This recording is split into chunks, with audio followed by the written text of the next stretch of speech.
ಕೈ ಬಿಡೇನು, ಕೈ ಬಿಡೇನು, ಆ ಮಾತು ಹೇಳಿದ ನನ್ನ ಹೇಳಿದ ನಲ್ಲವೇ. ನಾ ಕೈ ಬಿಡೇನು, ನಾ ಕೈ ಬಿಡೇನು, ಆ ಮಾತು ಹೇಳಿದ ನನ್ನ ಹೇಳಿದ ನಲ್ಲವೇ. ಯೇಸು ಕೈ ಬಿಡನು ದೈನಂದಿನ ಸತ್ಯವೇದ ಅಧ್ಯಯನಕ್ಕೆ ನಿಮ್ಮೆಲ್ಲರನ್ನು ಆಹ್ವಾನಿಸುತ್ತೇನೆ. ನಿಮ್ಮ ಆಸೆ ಮತ್ತು ಕುತೂಹಲ ಏನು, ನಿಮ್ಮ ದರ್ಶನ ಏನು, ನಿಮ್ಮ ಗುರಿ ಏನು, ಈ ವಿಷಯದ ಕುರಿತು ಈ ದಿನವೂ ಸಹ ಮುಂದುವರೆದ ಪ್ರಸಂಗದ ವಿಷಯವನ್ನ ನಾವು ನೋಡ್ತೇವೆ. ಖಂಡಿತವಾಗಿ ನೀವು ಆಶೀರ್ವದಿಸಲ್ಪಡ್ತೀರಿ. ನೀನು ಕೇಳು, ಒಂದು ಮಾತು ಕೇಳ್ಬಿಡು, ಸ್ವಾಮಿ. ಹೌದು ಸ್ವಾಮಿ, ನನ್ನ ಜೊತೆ ನೀನು ಬಾ. ನಿನಗಿರಂಥ ವಿಶ್ರಾಂತಿ ಅಷ್ಟಿಷ್ಟಲ್ಲ ಪ್ರಿಯರೇ. ಹೌದು, ಕಷ್ಟ ಇರ್ತದೆ, ತೊಂದರೆ ಇರ್ತದೆ. ನಮ್ಮ ಶಿಲ್ಬೆ ನಾವೇ ಹೊರಬೇಕು ಪ್ರಿಯರೇ, ಅಲ್ವಾ? ನಮ್ಮ ಶಿಲ್ಬೆ ನಾವೇ ಹೊರಬೇಕು. ಸೊ ಹೀಗಾಗಿ ಪ್ರಿಯ ದೇವರ ಮಕ್ಕಳೇ, ಖಂಡಿತವಾಗಿ ದೇವ ಮಕ್ಕಳು ಏನು ಮಾಡಬೇಕು? ದೇವರೇ, ನನಗೆ ನಿನ್ನ ವಿಶ್ರಾಂತಿ ನನಗೆ ಬೇಕು, ನಾನು ನಿನ್ನ ಹೆಚ್ಚಾಗಿ ಅನುಭವಿಸ್ಬೇಕು ಎಂಬುದಾಗಿ ಹೇಳಿ ನಾನು ನೀನೇನು ಮಾಡಬೇಕು? ಪ್ರಾರ್ಥನೆ ಮಾಡಬೇಕು. ಸರಿ, ಈಗ ನಾವು ಎರಡನೇದಾಯ್ತಾ ಮೂರನೇದಾಯ್ತಾ? ಮೂರು. ಈಗ ನಾಲ್ಕನೇದು ನಾವು ನೋಡೋಣ. ನಿಕ್ಕಿಲ್ಲ ನಿತಿನ್ ಓದ್ತೀಯಪ್ಪ ನೀನು. ಕನ್ನಡದ ಓಕೆ, ಇಂಗ್ಲೀಷಲ್ಲಿ ಓದು. Very good. Okay, May you fulfill all that God has planned for you in this year through the power of the Holy Spirit. Yes, ಕನ್ನಡದಲ್ಲಿ ಧನರಾಜ್ ಓದ್ತೀರಾ? ಪವಿತ್ರಾತ್ಮನ ಮುಖಾಂತರವಾಗಿ ಈ ವರ್ಷ ದೇವರು ನಿಮ್ಮ ಬಗ್ಗೆ ಇಟ್ಟಿರುವಂಥ ಎಲ್ಲ ಉದ್ದೇಶಗಳು ನೆರವೇರಲಿ. ನಾಲ್ಕನೇದು, ಇದು ನಿಮ್ಮ ಕುತೂಹಲವಾಗಿರಲಿ, ಇದು ನಿಮ್ಮ ಡಿಸೈರ್ ಆಗಿರಲಿ. ಎಲ್ಲರೂ ಓದ್ತೀರಾ? ಕಾಣಂಗಿದ್ರೆ ಎಲ್ಲರೂ ಓದ್ತೀರಾ? ಓದಿ. ಪವಿತ್ರಾತ್ಮನ ಮುಖಾಂತರವಾಗಿ ಈ ವರ್ಷ ದೇವರು ನಿಮ್ಮ ಬಗ್ಗೆ ಇಟ್ಟಿರುವಂತ ಎಲ್ಲಾ ಉದ್ದೇಶಗಳು ಏನಾಗಲಿ? ನೆರವೇರಲಿ. ನಿಂಗೆ ಏನೇನು ವಾಗ್ದಾನ ಕೊಟ್ಟಿದ್ದಾರೋ ಎಲ್ಲ ವಾಗ್ದಾನಗಳು ನೆರವೇರಲಿ. ಇದು ದೇವ್ರ ಸೇವಕನಾಗಿ ನನ್ನ ಆಸೆ, ಸಭೆ ಬಗ್ಗೆ, ದೇವ ಮಕ್ಕಳ ಬಗ್ಗೆ. ಆದರೆ ನಿಮಗೂ ಆ ಕುತೂಹಲ ಇರಬೇಕು. ನಿಮಗೆ ದೇವರು ಏನೇನು ವಾಗ್ದಾನ ಕೊಟ್ಟಿದ್ರು, ಒಂದು ವೇಳೆ ನಿಮ್ಮ ಜೀವನ ಪರೀಕ್ಷೆ ಮಾಡಿ ನೋಡಿ. ನೀನು ಅರಣ್ಯದಲ್ಲಿರ್ಬೋದು, ಇನ್ ಸಮ್ ಏರಿಯಾಸ್ ನಿಮ್ಮ ಜೀವನದಲ್ಲಿ you may be experiencing wilderness. ಸರಿ, ನಿನ್ನ ದೇವರು ಪ್ರೀತಿ ಮಾಡ್ತಾರೆ, ನೀನು ತಳ್ಳಿ ಬಿಡಕ್ಕಲ್ಲ ನಿನ್ನ ಸಭೆ ಕರ್ಕೊಂಬಂದಿರೋ ದೇವರು. ಮಗನೇ ಮಗಳೇ, I accept you however you are. ನೀನು ಹೇಗೆ ಇದ್ರೂ ಪರವಾಗಿಲ್ಲ, ನಿನ್ನನ್ನು ಕರ್ತನೆ ಏನು ಮಾಡ್ತಾರೆ? ಅಕ್ಸೆಪ್ಟ್ ಮಾಡ್ತಾರೆ. ಆದರೆ ನೀನು ಪಶ್ಚಾತ್ತಾಪ ಪಟ್ಟು ದೇವ್ರ ಬಳಿಗೆ ಬರಬೇಕು.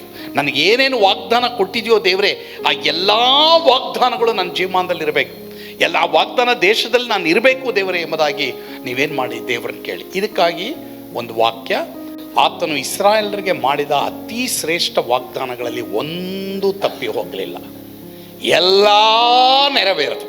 ವಾ, I like that. So okay, ಒಂದು ಕೆಲಸ ಮಾಡಿ, ಡೋಂಟ್ ವರಿ. ನಿಮ್ಮನ್ನು ನೀವು ಕೆಳಗೆ ಹಾಕ್ಕೊಳ್ಬೇಡಿ, ನಿಮ್ಮನ್ನು ನೀವೇ ತುಳಿಬೇಡಿ. ದೇವರೇ ನಿನ್ನ ತುಳಿಲಿಲ್ಲ, ನಿನ್ನನ್ನು ಯಾಕೆ ನೀನು ತುಳಿತೀಯ? ಅಲ್ವಾ? ದೇವರು ತುಳಿದಿದ್ದಾರಮ್ಮ ನಿನ್ನ? ಇಲ್ಲಲ್ಲ. ನಾನು ನಿನ್ನನ್ನು ಪ್ರೀತಿಸಿರುವುದು ಶಾಶ್ವತ ಪ್ರೇಮದಿಂದಲೇ ಅಂತ ಹೇಳ್ತಾರೆ. ಹಾಗಾದರೆ ಪ್ರಿಯ ದೇವರ ಮಕ್ಕಳೇ, ಇಲ್ಲಿ ಗಮನ ಇಡಿ. ನಿಮ್ಗೆ ಏನೇನು ವಾಗ್ದಾನಗಳು ಕೊಟ್ಟಿದ್ರು ದೇವರು, ಆ ಎಲ್ಲ ವಾಗ್ದಾನಗಳನ್ನು ಬರೆದಿಟ್ಬಿಟ್ಟು ಯಾವ್ದು ನೆರವೇರಿಲ್ಲ ಇಂಟು ಮಾಡ್ರಿ, ಯಾವ್ದು ನೆರವೇರಿದೆ ರೈಟ್ ಹಾಕ್ರಿ. ಸರಿ, ಯಾವ್ದು ನೆರವೇರಿಲ್ಲ ಈ ವಾಗ್ದಾನ ತಗೊಳ್ಳಿ, ಈ ವಾಕ್ಯ ತಗೊಂಬಿಟ್ಟು ದೇವರೇ ಇಸ್ರಾಯೇಲರಿಗೆ ನೆರವೇರಿಸಿದೆಯಲ್ಲ, ನನಗೆ ಯಾಕೆ ನೆರವೇರಲಿಲ್ಲ? ದೇವರು ನಿನಗೆ ಯಾಕೆ ನೆರವೇರಿಲ್ಲ ಅಂತ ಕಾರಣ ಹೇಳ್ತಾರೆ. ಆದರೆ ಕಾರಣ ಹೇಳ್ಬಿಟ್ಟು ನೀನು ತಳ್ಳಿ ಬಿಡಲ್ಲ. ಸರಿ, ನೀನು ಅದನ್ನು ಸರಿಪಡಿಸ್ಕೊಳ್ಳೋಕ್ಕೆ ಮಾರ್ಗನೂ ಕೊಡ್ತಾರೆ, ನಿನಗೆ ಕೃಪೆನೂ ಕೊಡ್ತಾರೆ. ಆವಾಗ ನೀನು ವಾಗ್ದಾನದಲ್ಲಿರ್ತೀಯ, ವಾಗ್ದಾನ ದೇಶದಲ್ಲಿರ್ತೀಯ. ನೋಡಿದ್ರಾ, ನಾನು ಇದನ್ನು ಪ್ರಸಂಗ ರೆಡಿ ಮಾಡ್ಬೇಕಾದ್ರೆ ಇದನ್ನು ಐ ವಾಸ್ ಸೋ ಥ್ರಿಲ್ಡ್. ನಾನು ಕೇಳ್ತಾ ಇದ್ದೆ, ಹಾಗಾದರೆ ದೇವರೇ ನನಗೆ ಇನ್ನೂ ಕೆಲವು ವಾಗ್ದಾನ ನೆರವೇರಲಿಲ್ಲ, ನನಗೆ ನೆರವೇರ್ಬೇಕು ದೇವರೇ. ದೇವರು ಖಂಡಿತವಾಗಿ ಕೊಡ್ತಾರೆ. ತನ್ನ ಮಕ್ಕಳು ಏನು ಕೇಳ್ತಾರೋ ದೇವರು ಅದನ್ನು ಕೊಡ್ತಾರೆ. ಹಾಗಾದರೆ ಏನು ವಾಗ್ದಾನ ನಿನ್ನ ಜೀವನದಲ್ಲಿ ನೆರವೇರಲಿಲ್ಲ? ಪ್ರಿಯ ದೇವರ ಮಕ್ಕಳೇ, ಭಯಪಡಬೇಡ್ರಿ, ನಿರಾಸರಾಗಬೇಡ್ರಿ, ಕುಗ್ಗಿ ಹೋಗಬೇಡ್ರಿ. ದಯವಿಟ್ಟು ನಿಮ್ಮನ್ನು ನೀವು ಕೆಳಗೆ ಹಾಕ್ಕೊಳ್ಬೇಡಿ. ಏಸಪ್ಪ ನಿನ್ನನ್ನು ಅಕ್ಸೆಪ್ಟ್ ಮಾಡಿದ್ದಾರೆ. ಅವ್ರು ಯಾವಾಗ ನಿನ್ನನ್ನು ನೋಡುವಾಗ ಅವರು ಆತನ ಗಾಯ, ಆತನ ರಕ್ತವನ್ನೇ ಅವ್ರು ನೋಡ್ತಾರಪ್ಪ. ಆದ್ದರಿಂದ ಪ್ರಿಯ ದೇವರ ಮಕ್ಕಳೇ, ದಯವಿಟ್ಟು ನೀವು ಭಯಪಡಬೇಡ್ರಿ, ನಿರಾಸರಾಗಬೇಡ್ರಿ.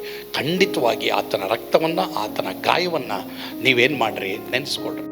ಪ್ರಿಯರೇ, ಈ ಸಂದೇಶದ ಮೂಲಕವಾಗಿ ನೀವು ಆಶೀರ್ವದಿಸಲ್ಪಟ್ಟಿದ್ದೀರಿ ಎಂಬುದಾಗಿ ನಾನು ನಂಬ್ತೇನೆ.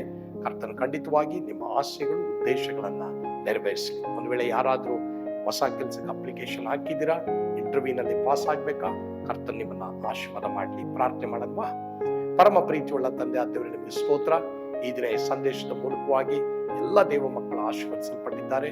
ಮುಖ್ಯವಾಗಿ ಯಾರ್ಯಾರು ಹೊಸ ಕೆಲಸಕ್ಕೆ ಅಪ್ಲಿಕೇಶನ್ ಹಾಕಿದ್ದಾರೋ, ಇಂಟರ್ವ್ಯೂಗೆ ಹೋಗ್ತಾ ಇದ್ದಾರೋ, ಅಲ್ಲಿ ಅವರಿಗೊಂದು ದೊಡ್ಡ ಜಯ ದಯಪಾಲಿಸು ಸ್ವಾಮಿ. ನಿನ್ನ ಪ್ರಸನ್ನತೆ ಎಲ್ಲರೊಂದಿಗಿರಲಿ. ಯೇಸುವಿನ ಹೆಸರಿನಲ್ಲಿ ಪ್ರಾರ್ಥಿಸ್ತೇವೆ ಸ್ವಾಮಿ, ಆಮೆನ್. ಕರ್ತನು ತಾನೇ ನಿಮ್ಮೆಲ್ಲರನ್ನ ಆಶೀರ್ವಾದ ಮಾಡಲಿ. ಯೇಸು ನಿಮ್ಮನ್ನು ಕೈ ಬಿಡಲ್ಲ.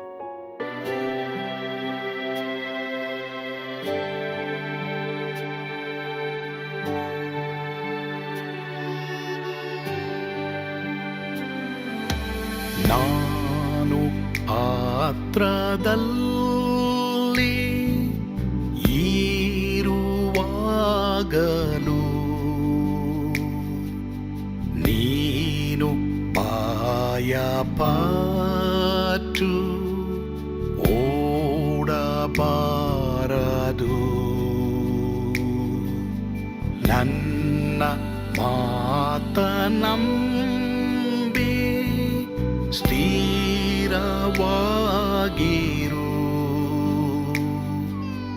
ನಿನ್ನ ಬಿಡಲಾರೆ, ಬಿಡೆನು ಎಂದೆಂದಿಗೂ.